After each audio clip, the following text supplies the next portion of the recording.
Seulement quelques personnes le savent, mais la plus grande structure vivante de la planète est actuellement en train d'être créée. Elle est appelée le Grand Mur Vert d'Afrique. Si vous pensiez que la frontière américano-mexicaine de Trump était ambitieuse, l'Afrique est déjà à 15% du chemin pour créer un mur d'arbres à travers la largeur du continent. Et pour vous donner un peu de perspective, les cartes représentent souvent mal à quel point l'Afrique est réellement colossalement grande. Pour entreprendre ce gros projet, la raison doit être vraiment importante. En effet, c'est l'initiative phare de l'Union africaine pour lutter contre les effets du changement climatique et de la désertification en Afrique. L'ONU prédit que l'avancée de l'érosion du sol va forcer 50 millions de personnes à se déplacer dans la décennie à venir. C'est l'équivalent de la population de l'Afrique du Sud. Mais s'ils sont capables d'exécuter leur plan, dès 2030, le monde pourra voir l'Afrique restaurée de 100 millions d'hectares de terrain sans précédent. Ce projet n'est pas seulement la solution à quelques-uns des problèmes auxquels la région fait face, mais cela va devenir clairement un symbole pour le monde, comme quoi l'humanité peut construire un meilleur futur pour les générations à venir. Tout le monde doit savoir pourquoi 2500 personnes se sont déshabillées hier sur l'une des plages publiques les plus connues au monde. La législation de Sydney sur la plage de Bondi, en Australie, a été changée pour autoriser la nudité en public pour la toute première fois, dans le cadre d'une installation artistique destinée à sensibiliser le public sur le cancer de la peau. Comme vous pouvez le voir avec ce tableau, l'Australie est le pays le plus affecté par les cancers de la peau. Cet événement baptisé Strip Off for Skin Cancer, littéralement traduit par Déshabillez-vous pour le cancer de la peau, était organisé en collaboration avec une association encourageant les Australiens à se faire régulièrement examiner par un dermatologue. Les bêtisiers de films qui sont meilleurs que le film lui-même. Dans Jumanji 2, Dwayne Johnson alias The Rock s'est blessé sur le tournage. Ils ont donc dû le transporter avec une ceinture sur une voiture verte en filmant. Kevin Hart n'était pas content qu'ils doivent toujours marcher, alors il a fait cette critique hilarante.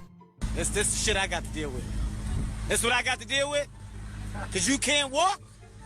It's getting fucking ridiculous.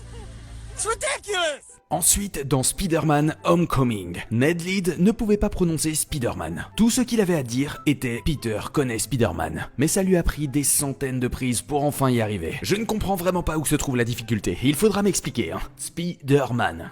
C'est pas compliqué. Les bêtisiers me feront toujours rire.